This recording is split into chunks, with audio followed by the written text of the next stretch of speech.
तो और क्या हाल चाल मेरे दोस्तों। और आज है ना हम लोग बात करेंगे एक तगड़े फ्लैगशिप प्रोसेसर को लेकर जो है स्नैपड्रैगन 8s Gen 3, जो रिसेंटली है ना मतलब कह सकते हो इंडिया में फर्स्ट टाइम किसी फोन के अंदर दिखेगा। और वो जो फोन होगा ना वो होगा पोको F6। इसके अंदर first time Snapdragon 8s Gen 3 हमको मिलने वाला है। और ये कितना ज्यादा पावरफुल प्रोसेसर है, कैसा ये प्रोसेसर होने वाला है परफॉर्मेंस को लेकर और बाकी सारी चीजों को लेकर। तो देखो ये है ना लेटेस्ट थर्ड जनरेशन चिपसेट है स्नैपड्रैगन 8 Gen सीरीज के अंदर, जहां पर स्नैपड्रैगन 8 Gen 1, 8 Plus Gen 1 हो गया। उसके बाद में स्नैपड्रैगन 8 Gen 2 सीरीज हो गई और 8 Gen 3 सीरीज के अंदर हमको ये मिलता है 8s Gen 3। लाइक इसकी जो प्रीवियस जनरेशन थी ना, यहाँ पर इन्होंने लिटरली प्रॉमिस किया है कि यहाँ पर ये जो जनरेशन का अपग्रेड कह सकते हो, जो पावर कह सकते हो, वो लिटरली हमको इस बार और देखने मिलेगा। और यस, ये प्रोसेसर फ्लैगशिप किलर होगा इंडिया के अंदर। और एक चीज है, ये जो 8 Gen सीरीज वाले प्रोसेसर है ना, उस तरीके की पावर यहाँ पर डिलीवर करेगा। जहीं पर हम लोग ने थोड़ा सा ट्राई करके देखा पोको F6 के साथ में, तो एंट्री टू बेंचमार्क निकाला ना, तो वहां पर ये मेरा जो डिवाइस है ना वो ऑलमोस्ट 14.5 लाख के ऊपर के स्कोर दे देता है। बट लेकिन यहाँ पर ये प्रोसेसर है ना ऑलमोस्ट यहाँ पर 15 लाख के प्लस के स्कोर आपको लिटरली ऑन पेपर देखने मिल सकते हैं। बाकी Geekbench 6 भी हमने ट्राई करके देखा और वहीं पर स्कोर सिंगल कोर और मल्टी कोर, इवन जो जीपीयू के स्कोर्स है ना वो भी लिटरली ऑन पेपर ज्यादा अच्छे देखने मिले। और वहीं पर हम लोग ने सीपीयू थ्रॉटल टेस्ट भी करके देखा परफॉर्मेंस को चेक करने के लिए कितना ज्यादा ये पावर एफिशिएंट वगैरह कह सकते हो निकल कर आता है। 90% का सीपीयू थ्रॉटल स्कोर मुझे देखने मिला। और यहीं पर ना 8s Gen 3 हो गया, ये है ना UFS 4.0 को भी सपोर्ट करता है। तो इसके अंदर जो स्टोरेज भी है ना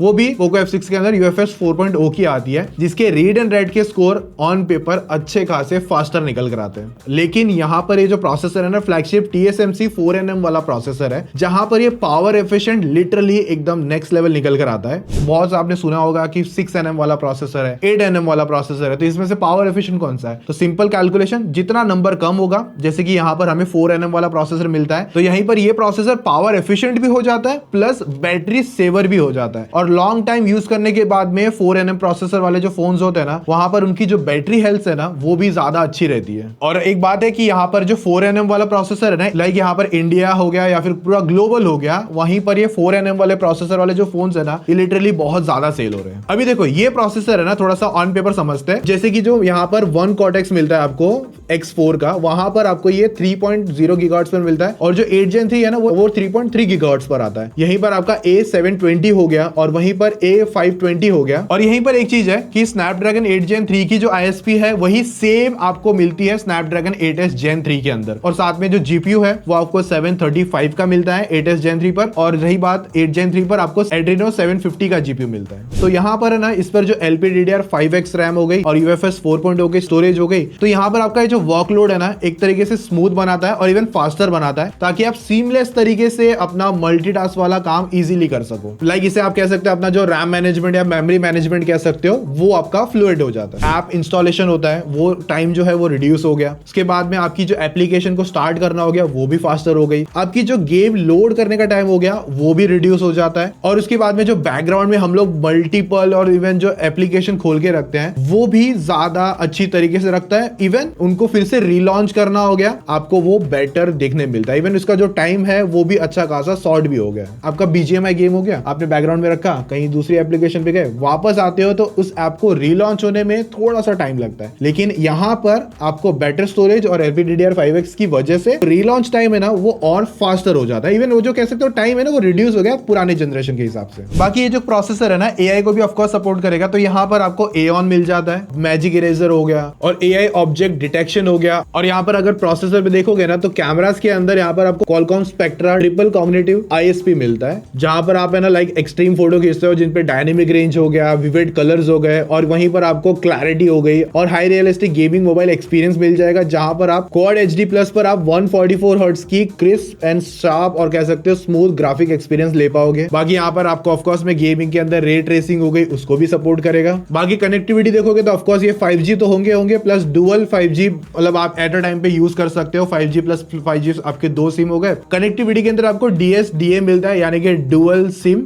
डुअल एक्टिव। बेसिकली ये क्या करेंगे, आपकी दोनों सिम को 5G पे रन करना हो गया, उस चीज का सपोर्ट यहाँ पर मिलता है। साथ में डुअल सिम स्मार्ट स्विच का ऑप्शन मिल जाता है और यहाँ पर आपको पीक स्पीड 5.8 Gbps के साथ में देखने मिलेगी। और साथ में आपको डिस्प्ले पर 4K 60 हर्ट्ज हो गया और Quad HD Plus पर आपको 144 हर्ट्ज का ऑन डिवाइस डिस्प्ले सपोर्ट मिल जाता है। और वहीं पर आपको एक्सटर्नल डिस्प्ले सपोर्ट है ना, अप टू 8K 30 हर्ट्ज पर प्लेबैक ले पाओगे। और यहीं पर आपको Qualcomm क्विक चार्ज 5 टेक्नोलॉजी भी देखने मिलती है। ऑफ कोर्स यहाँ पर सेफर और फास्टर चार्जिंग, और गेमिंग मोड के अंदर आपको ऑफ कोर्स लो लेटेंसी वाला पार्ट हो गया, वो भी ऑफ कोर्स मिलता है। लेकिन जितना मैंने परफॉर्मेंस के हिसाब से चेक किया है F6 के अंदर, भाई एकदम टॉप नॉच परफॉर्मेंस निकाल के दे रहा है। लाइक गेमिंग वगैरह मैंने ट्राई करके देखी है, लॉन्ग सेशन करके देखे, तो वहां पर जो लॉन्ग में स्टेबिलिटी हमको चाहिए ना, वो प्रॉपर यहाँ पर आती है। ये साल मैं कह सकता हूँ डोमिनेट करेगा, मतलब कह सकते हो कि बहुत सारे फोन्स के अंदर हमको ये प्रोसेसर देखने मिलेगा, जहां पर पोको F6 पहला फोन होगा इसी प्रोसेसर के साथ में। और मेरे हिसाब से जो इंडिया के अंदर कैसा है कि 90 FPS की गेमिंग है ना BGMI की, 60 तो देखो अच्छा चल रहा था, बट अगर 90 की बात करोगे ना, तो वो भी मैं कहूंगा अच्छी खासी स्टेबल देखने मिलेगी मुझे। मतलब मैं कह सकता हूँ 85 के